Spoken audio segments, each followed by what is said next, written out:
저는 이제 강의 제 1장에 대한 강의를 우리 한번 보겠습니다.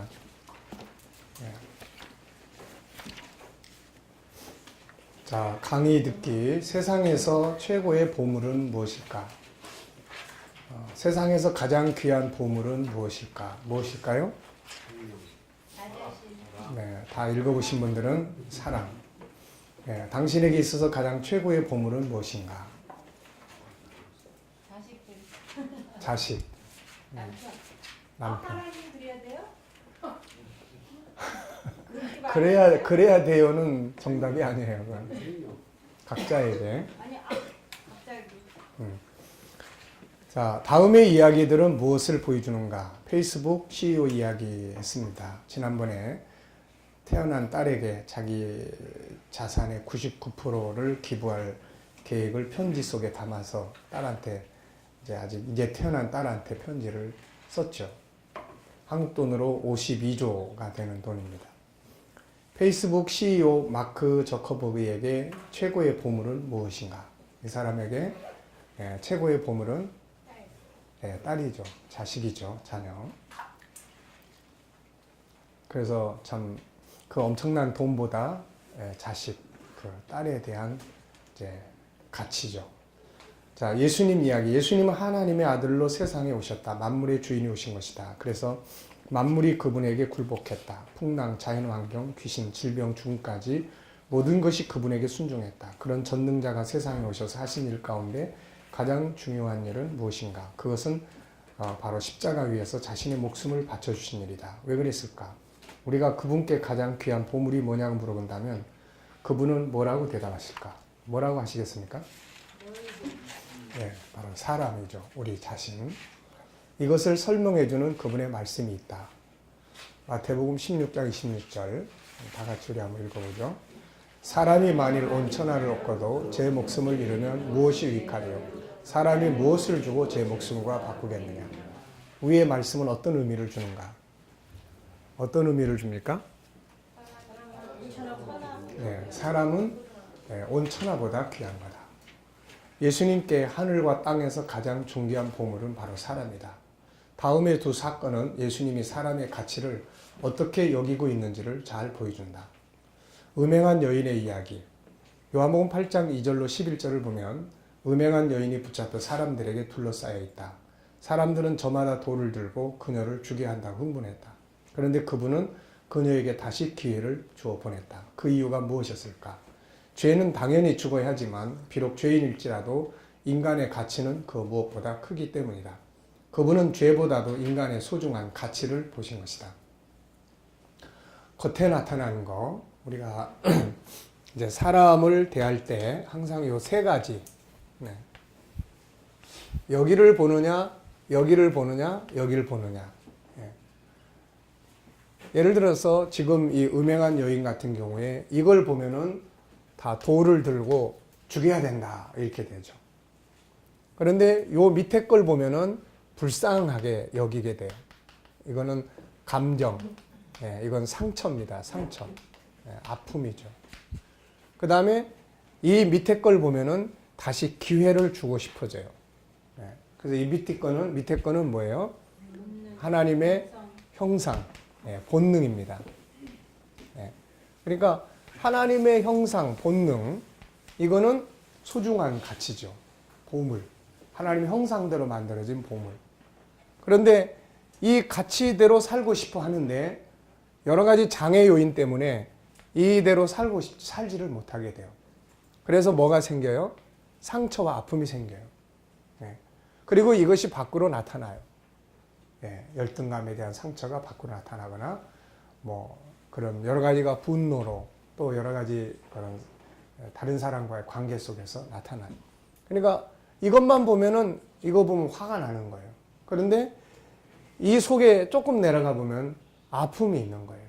그리고 그 밑에 가면은 그 사람의 본능이 들어있어요. 이거를 살고 싶은 거예요. 근데 안 돼. 그게 상처로 돼.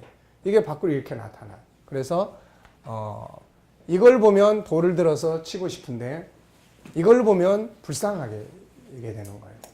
그리고 이걸 보면은 가서 다시 살아봐. 너는 충분히 할 수 있는 능력을 가지고 태어난 거야. 네 안에 이런 게 있어. 가서 이렇게 살아봐. 예, 기회를 주는 거예요. 이게 예수님께서 음행한 여인을 이렇게 하신 거예요. 이게. 그러니까 주님은 사람을 만드셨기 때문에 이걸 다 아는 거죠. 이 사람들 돌 들어서 죽이자 그러는데 예수님은 그 여인을 부둥켜 안고 울 수 있는 이런 것들이 되는 거예요. 그래서 우리가 경청을 할 때도 이걸 듣느냐, 이걸 듣느냐, 이걸 듣느냐 여기에 따라서 대하는 게 달라지게 되는 거예요. 이게. 자, 귀신 들려 버림받은 사람의 이야기도 마찬가지예요. 마태복음 8장 28절 34절을 보면 귀신이 들려서 사람들에게 버림받아 무덤 사이에서 쇠고랑을 차고 있는 사람이 있었다. 그런데 예수님은 그를 찾아가서 살려보내신다. 이 사람의 생명 때문에 돼지가 2,000마리가 희생되죠. 사람들은 그 귀신 들린 사람을 버렸어요. 왜냐하면 아무런 도움이 안 되기 때문에. 세상은 도움이 안 되는 사람은 버립니다. 그런데 예수님은 그를 살렸어요. 이유가 무엇이었을까? 사람들은 숨겨진 그의 가치, 인간의 가치를 몰랐지만 예수님은 인간의 가치를 아셨기 때문이다. 오히려 예수님은 그 존귀한 인간이 귀신에게 붙들려 사람들로부터 버림받은 사실 앞에 분노하셨을 것이다. 자, 예수님께 가장 중요한 보물은 바로 사람이었다. 그것을 보여준 최고의 사건이 바로 십자가 사건이다. 이제 돌아보자. 나는 정말 예수님이 목숨을 바쳐 살려낼 만한 가치가 있는 자인가? 있습니까?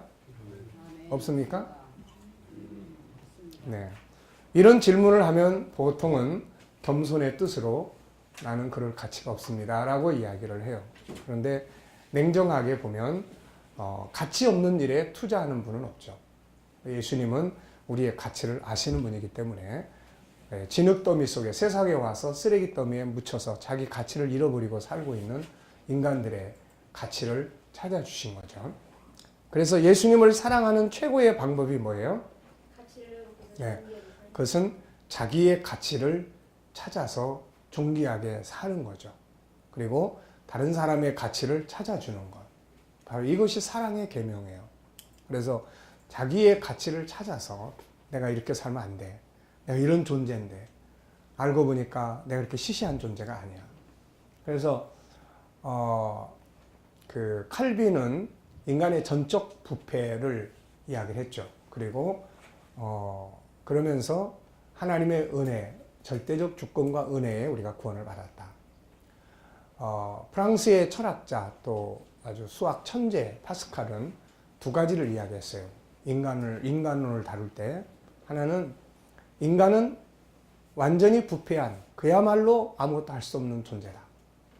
또 하나 그것은 인간은 그 무엇과도 바꿀 수 없는 존귀한 존재다. 이렇게 이야기를 했습니다. 그래서 이것을 바르게 보여주는 것이 기독교다. 이렇게 이야기를 했어요. 그래서 인간은 그런 양면성을 가지고 있는 거죠. 그래서 주님이 필요한 거고, 그리고 절대적 가치를 가지고 있는 거죠. 자, 예수님이 세상에 오신 것은 바로 잃어버린 인간의 가치를 찾아주기 위해서였어요. 그래서 제자를 찾으실 때 이렇게 말씀했습니다. 말씀하시는 나를 따라오라. 내가 너희를 사람 낚는 어부가 되게 하리라. 이거는 최고의 가치 있는 일을 위해서 한번 해보자. 일해보자. 그런 이야기죠. 그러니까 우리가 목회를 한다고 하는 것은 세상에서 제일 가치 있는 일을 선택을 했다는 겁니다. 왜냐하면 가장 귀한 존재인 인간을 위해서 우리가 일하는 것이기 때문에 그렇죠. 그분은 사람을 위해 일하자고 제자들을 부르신 겁니다. 사람이야말로 가장 위대한 최고의 보물이기 때문이죠. 자, 임상옥 이야기 여기 실었습니다. 임상옥은 조선 후 최고의 상인이었다. 물건을 팔아 이득을 취하기보다 사람을 남기는 장사를 실천한 사람이다. 그 결과 임상옥은 조선 최고의 상인이 되었다. 그는 사람의 중요성, 즉 인맥의 중요성을 실천한 사람이다. 이게 인간의 중요성이 이렇게 된 것 같으네요. 임상옥은 의주만상에 들어와 유기전 사환을 하면서 주석을 매점하고 밀거래를 자청하는 등 의주만상에 상당한 돈을 벌어다 주었다. 그 능력을 유심히 지켜보고 있던 의주만상의 도방 홍득주가 임상옥을 찾아와 직접 대면하면서 했던 대화 내용이다. 자네는 장사가 뭐라고 생각하나? 임상옥은 그 물음이 어쩔 바를 몰라 안절부절을 하죠. 그런 임상옥을 바라보며 홍득주는 계속 이야기를 이어간다.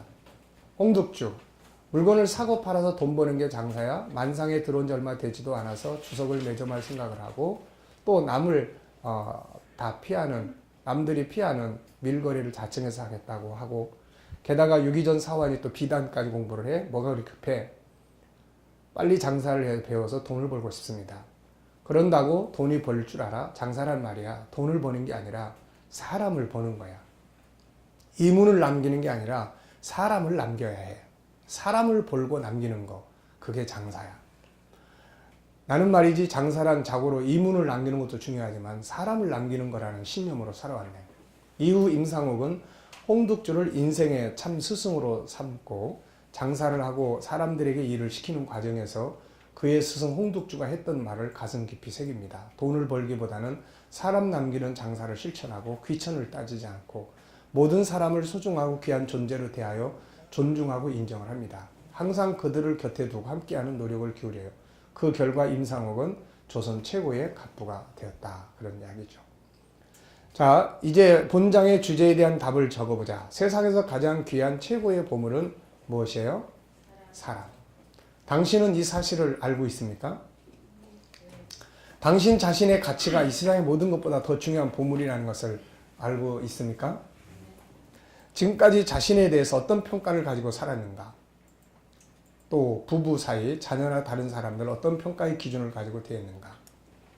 자, 우리가 자기 학대라는 것 굉장히 무서운 것이라고 얘기를 했죠. 그래서 자기 자신에 대한 존귀한 가치를 인정하고 또 그 가치를 살아가는 것 중요하죠. 부부 사이, 자녀나 다른 사람들에 대해서 어떤 평가를 가지고 있는가. 세상은 물질 문명이다 보니까 물질이 기준이에요. 그래서 돈 많은 사람은 존중히 여기고 돈 없는 사람은 무시당하게 되고 그래서 세상은 이제 그런 마음의 아픔들, 고통들이 많은 겁니다. 자, 세 번째, 세상의 수많은 문명의 물건들은 어디서 나오는 것들인가? 세상에서 제일 빠른 슈퍼컴퓨터가 현재는 중국에 있는 테너 2호인데 가격은 4,250억 원이고 이 컴퓨터는 13억의 인구가 1000년 동안 계산할 내용을 단 1시간 만에 계산한다고 하니 그 능력이 얼마나 큰지를 알 수 있다. 그런데 이것을 누가 만들었어요? 바로 사람이 만들었어요. 사람보다 뛰어난 보물은 없다. 스마트폰은 누가 만들었어요? 사람이 만들었습니다. 비행기, 우주선, 또 살아가면서 필요한 놀라운 아이디어들은 모두 어디서 나오는 것들인가? 바로 사람에게서 나오는 것이에요. 돈도 부귀도 문명의 산물도 모두 사람에게서 나옵니다. 그래서 사람이 보물이에요. 당신이 보물인 것이다. 사람들에게 재산이 얼마나 되냐 이렇게 물으면 대부분은 돈, 집, 직장, 지위, 땅 등을 말해요. 그러나 이것은 진짜 재산이 아니에요. 진짜 재산은 어디에 있어요? 안에 있는 거예요. 밖에 있는 재산이라고 하는 것들은 안에 있는 진짜 재산으로부터 나오는 것들입니다. 그러니까 밖에 있는 것은 안의 것에 의해서 만들어지는 거예요. 그래서 사람이 가장 가치 있는 보물이에요. 이 가치를 아는 것이 바로 지혜요, 능력입니다. 왜 우리가 이 공부를 해야 하는가? 시편 49편 20절 다 같이 읽어보세요.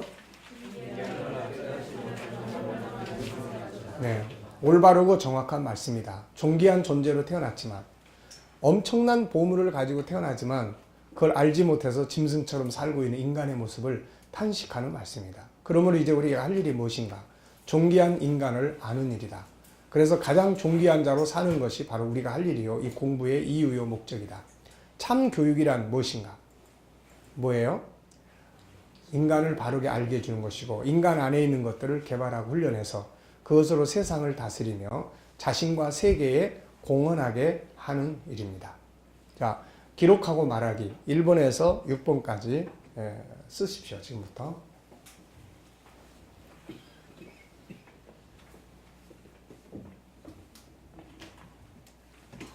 이유는 어디 있습니까?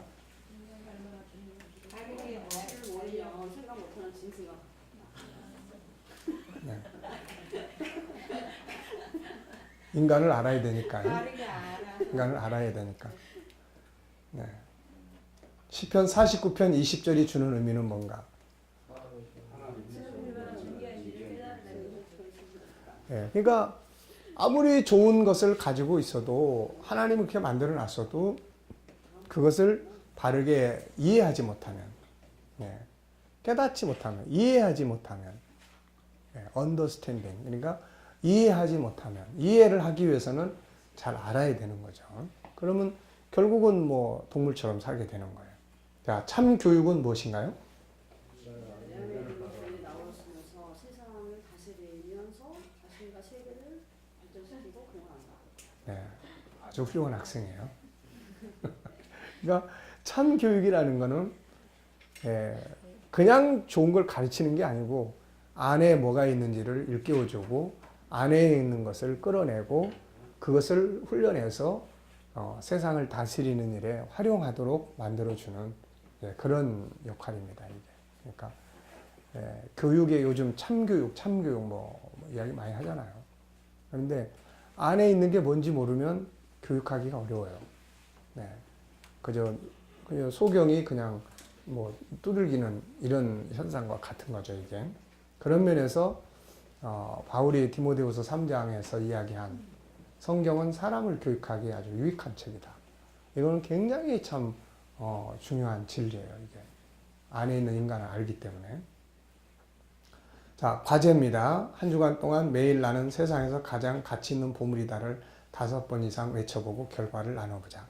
그래서 이거는 이제 꼭 숙제를 하셔야 돼. 해야 어떤 느낌을 받아요, 이게. 그러니까 사람은 안에 있는 것이 밖으로 나올 때 어떤 현상이 벌어져요. 그러니까 안에서 일어나는 것도 굉장히 중요하지만 안에 있는 것이 밖으로 말로 표현되어지고 그 다음에 그게 말로 표현되어져서 거기에 중요성을 인식하게 되면 존귀한 보물처럼 살려고 하는 행동이 따라요, 이게. 책임이 따릅니다. 자, 이제 우리는 한 주간이 아니고 이제 곧바로 다음 과로 넘어가야 되니까 5번 외칩니다. 시작. 나는 세상에서 가장 진리를 모르다. 나는 세상에서 가장 진리를 모르다. 나는 세상에서 가장 진리를 모르다. 나는 세상에서 가장 가치 있는 보물이다. 나는 세상에서 가장 가치 있는 보물이다. 아멘. 이거를 생각을 집중해서 안 하고 나를 생각하고 숙제로 하는 사람들이 있어요. 그러면 아무 효과가 없습니다, 이거. 아무 효과가 없어요. 그래서 혼자 있을 때는 이제 집중을 하게 되겠죠. 혼자 거울 앞에서. 그리고 그 스펜스 존슨이라는 사람이 쓴 멘토라는 책을 보면 1분 묵상이 나옵니다. 1분 묵상. 그래서 이제 이 안에도 간단하게 적어놨는데 1분, 그러니까 하루를 살아가면서 1분씩만 묵상을 하는데 거기엔 3가지 이야기가 나와요. 뭐가 나오냐면은 첫 번째 1분은 목적의식을 1분 동안 내가 오늘 할 일은 뭔가, 또 내가 오늘 이루어야 될 일은 뭔가, 이런 거예요. 우리로 말하면 오늘 내가 이 중귀한 걸 실천하기 위해서 내가 어떤 것을 해야 될 것인가. 1분 묵상이에요. 그 다음에 2번째는 이제 자기 칭찬이에요. 1분 동안 자신을 칭찬하는 거예요. 그래서 나는 이렇게 잘할 수 있고 이렇게 노력할 수 있고 이렇게 했다.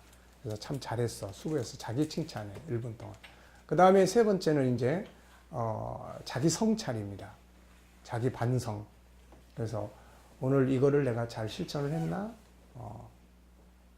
자기 정체성. 네, 이런 부분에.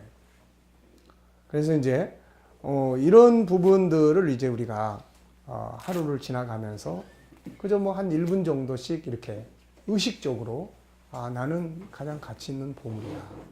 나는 세상에서 가장 가치 있는 보물이야. 특히 딴 사람한테 막 지적당하고 그냥 속상해가지고 그럴 때 화장실에 가서 쓸데없는 소리 하네. 나는 가장 가치 있는 보물이야. 나는 가장 가치 있는 보물이야. 이렇게 자기 정체성을 이렇게 세우는 것이 그게 병들지 않는 방법이에요, 이게. 병들지 않는 방법. 그러니까 아무것도 아닌 것 같지만 이게 다 도구란 말이에요, 도구. 이걸 어떻게 내가 활용하느냐에 따라서 내 삶에 이게 영향을 미치는 거예요. 네. 그러니까 우리가 삶을 그냥 이게 흘러가는 대로 내비두는 삶이 아니라 내가 다스려가는 삶을 사는 거예요. 내가 오늘의 시간 속에서 내가 이걸 통해서 나는 누군가, 나의 가치는 무엇인가, 내가 하는 일들에 대해서 과연 올바른 방향을 잡고 있는가, 뭐 이런 걸 수시로 이렇게, 그래서 1분 묵상, 우리가 이런 거는 생활화하면은 아주 생활 속에서 굉장히 큰 도움이 됩니다. 1분 묵상. 자, 이제 과제를 이제 이렇게 하고 나서 그 다음에 이제 우리가 과제 복습할 때 이 부분을 같이 나누는 거예요. 이렇게 해보니까 어떻든가요? 네, 이렇게 해보니까 어떻든가요? 그래서 아이들도 이렇게 해보고 나면은 뭐 자신감이 생겼어요. 뭐 하니까 기분 좋던데요. 뭐 속상할 때 이렇게 하니까 그 기분 전환이 되던데요. 뭐 이런 다양한 이야기들이 나옵니다. 이게 왜냐하면 이런 것들이 외치해야 될, 사용해야 될 도구들이기 때문에 그래요. 근데 우리는 이런 것들을 그냥 다 내버려 둔 채로 자연히 누가 나를 존귀하게 여겨주고 자연히 누가 나를 칭찬해주고 행복이 저절로 와주길 기대하고 자기가 만들어 가야 되는데 그런 걸 안 하는 거예요, 이게. 네. 가만히 있으면은 얻어맞는 일만 많습니다. 자, 그래서 이제 그 다음에 이제 적용하는 거예요. 요 부분에 대해서. 그래서 이제 공부 마치고 난 다음에 이제 요걸 적용하는 거예요. 그래서 오늘은 요 부분을 이제 넘어가고 내일은 이제 요 부분도 이제 해볼 겁니다. 그래서 본문 암송하기, 그 다음에 나는 하나님의 자녀라고 외치기, 먼저 인사하기, 잘한 일, 축하한 일, 요건 앞에서 했죠. 새로운 일, 도전하는 일, 이것도 했고, 그 다음에 이제 Y를 how나 what으로 바꾸기. 예, 그래서, 살아가다 보면은 자꾸 다투게 될 일들이 생겨요. 왜 이렇게 했지? 도대체 왜 늦었어? 왜 이렇게밖에 못했어? 이제 이런 건데, 이거보다는, 어떻게 된 일이야? 이거는 염려하는 이제 내용이죠. 그리고 그 다음에 what, 이제 무엇으로 내가 도와주면 될까? 어떻게 내가 도와주면 될 것인지 이제 이런 부분. 지시나 명령이 아니라 스스로 찾아갈 수 있도록 질문을 하는 거예요. 그래서 우리가 이 훈련을 하면서 질문을 많이 만드셔야 돼요. 그래서 질문이 나중에는 호기심이 되고 질문이 이제 자기의 재능을 끌어내는 굉장히 중요한 역할을 해줍니다. 그러니까 어디를 가든지 질문을 하는 습관을 꼭 들여야 돼요. 어디 가든지 길을 가면서도 내가 오면서 본 게 뭐지? 이런 거예요. 그러니까 이런 걸 우리는 꼭 해야 됩니다. 그래서 여러분들이 이제 매일매일 하루에 한두 가지씩 좋은 질문을 이제 만드셔야 돼요. 좋은 질문을 만드셔야 돼요. 근데 오늘도 여러분들이 공부를 해도 질문을 하라고 그래도 안 해요. 질문을 해도 하라고 그래도 안 한다고 하는 거는 뭐냐면은 별 관심이 없는 거예요. 이게. 별로 관심이 없어요. 이 부분에 대해서 진짜 관심이 많으면은 이제 여러 가지 질문들이 많이 나오죠. 목사님 해봤습니까? 뭐 어떻게 됐습니까? 목사님 경우는 뭐 어떻게 됐나요? 뭐 이런 거. 또 뭐 이렇게 해보면 어떨까요? 이거는 어떻습니까? 뭐 여기에 더 보완할 일은 없나요? 뭐 굉장히 많은데 다 침묵이에요. 그러니까 침묵은 금이 아니고 침묵은 쓰잘데없는 쓰레기입니다. 그러니까 이거를 우리 아이들이 항상 물어볼 수 있도록. 그래서 제가 5학년짜리 멘토 역할을 해주면서 이제 일주일에 한 번씩 만나는데 오면 내가 꼭 물어봐요. 이제 다음부터는 질문, 목사님한테 올 때 질문을 꼭 준비를 해가지고 와야 된다. 한 가지씩. 그랬더니 지난번에 와서 자, 오늘 목사님한테 물어보고 싶은 건 뭐지? 예. 목사님은 어떻게 그렇게 훌륭한 심리학자가 되시고 어떻게 이렇게 훌륭한 이렇게 교회의 목사님이 되셨어요? 이렇게 물어보는 거야. 그래서 내가 일단은 책을 많이 봐야 된다.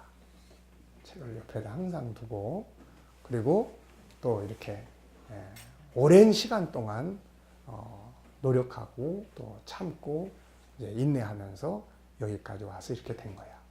그러니까 이제 질문을 가지고 오는 거예요. 질문. 그러면 나도 이제 지난 주간에 좋은 일 뭐 있었니? 내가 하는 말이 살다 보면 좋은 일도 있고요. 5학년짜리가 그런 이야기를 하는 거예요. 그러니까 이제 요즘 애들은 우리 생각보다 훨씬 성숙해 있어요. 훨씬 성숙해 있습니다. 그러니까 그런 질문들을 이제 뭐 어디 갔다 왔어요? 그러면 그래 거기서 그럼 배우고 온 게 뭐니? 뭘 배웠니? 이제 이런 것들이 사물을 그냥 보고 지나가지 않는 능력을 길러주는 거예요. 이게 이런 질문이 계속되면 아이들은 오늘도 아빠가 나한테 이런 질문 할 거야. 그러니까 내가 호기심 갖고 관심 있게 이제 보게 되는 거예요. 그래서 항상 질문을 만들어가는 이 질문이 사람을 이 천재성을 만들어 줍니다. 이게 그러니까 절대로 이게 세상 모든 것은 감춰져 있어요.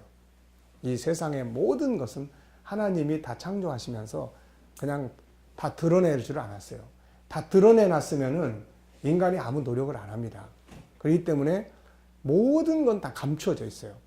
감춰져 있다는 건 찾아내게 하신 거예요. 아담과 하와, 아담한테 창세기 2장에 보면 하나님께서 동물들을 다 데리고 오시면서 끌고 오셔가지고 이름을 하나님이 안 알려주잖아요. 이건 코끼리라고 이름 붙여라. 저건 뭐라고 붙여라. 이게 아니에요. 네가 이 동물들의 이름을 지어줘 봐라. 이렇게 된 거예요. 이름이 지금 숨겨져 있는 거예요. 그러면 아담은 그 숨겨진 이름을 찾아내서 붙여주는 거예요. 그러면 숨겨진 이름을 찾기 위해서 해야 될 게 뭐예요? 해야 될 게 뭡니까? 질문이에요. 질문. 생각과 질문입니다. 그래서 생각하고 그 다음에 이제 질문을 하는 거예요. 이 이름은 뭘로 지어줄지? 얘는 코가 이렇게 긴데. 그러니까 질문을 통해서 현장을 점검할 수 있게 되는 거예요. 이게. 그래서 그런 부분들을 통해서 질문을 통해서 뭔가를 찾아내게끔 만드는 거예요. 그래서 질문은 뭔가를 찾아내게끔 돼 있어요. 내가 이 사람한테서 뭔가 찾아내려면 질문을 해야 돼요. 질문을 안 하면 이 사람은 나한테 아무것도 드러내지 않습니다. 집이 어디시죠? 구리시입니다. 네. 그러니까 이분이 사는 집을 알아내려면 집이 어디시죠? 라는 질문을 해야 돼요. 네. 이분의 심리 상태를 파악을 하려면 요즘 마음이 어떠세요? 네. 심리 상태, 마음의 상태가 어떠세요? 기쁘세요? 즐겁으세요? 네. 기분이 좋아요. 네. 아유. 그러니까 이런 대답을 끌어내려면은 이런 질문을 해야 되는 거예요. 네. 왜 이렇게 했죠? 그러면은 그렇게 한 이유를 이야기하겠죠. 이건 어디 있죠? 라고 물으면 이건 어디 있습니다. 라고 장소를 대답하는 말이 나오는 거예요. 그러니까 우리가 질문을 하지 않으면 대답이 없는 거예요. 네. 그래서 항상 질문을 많이 만드는 아이들과도 대화 나눌 때 애들이 물어보잖아요. 아빠 이게 뭐야? 그러면은 야 귀찮아 조용히 해. 야. 이따 말해줄게. 이런 것들은 아이디어 창의력 창고를 문 닫는 방법이에요. 이게 애들의 창의력을 망치고 싶으면 그렇게 이야기하시면 아주 잘 망쳐집니다. 네. 그리고 또 아이가 물어요. 아빠 이거는 뭐야? 그러면 아빠가 직답해요. 야 이건 물이야. 이건 뭐야? 이렇게 하면은 더 이상의 애가 질문에 발전을 안 해요. 너는 어떻게 생각하니? 이게 뭐라고 생각하니? 뭐처럼 보이니? 그럼 아이가 그걸 통해서 뭔가 또 이야기를 끌어낼 수 있어요. 그러면은 대화가 굉장히 많아질 수 있죠. 이게 뭐예요? 그러니까 그건 물이야. 그 다음에 아빠가 물은 뭐야? 이 애가 물은 뭐야? 그러니까 몰라도 돼. 뭐 그냥 마시는 거야. 이래버리면 이건 이제 완전히 교육을 안 받은 아버지야 이거는. 그러니까 그런 부분들을 통해서 이렇게 질문하는 거 이걸 우리가 훈련을 하셔야 됩니다. 이거. 그러니까 여러분들도 질문하는 법. 성경을 연구하는 것도 마찬가지예요.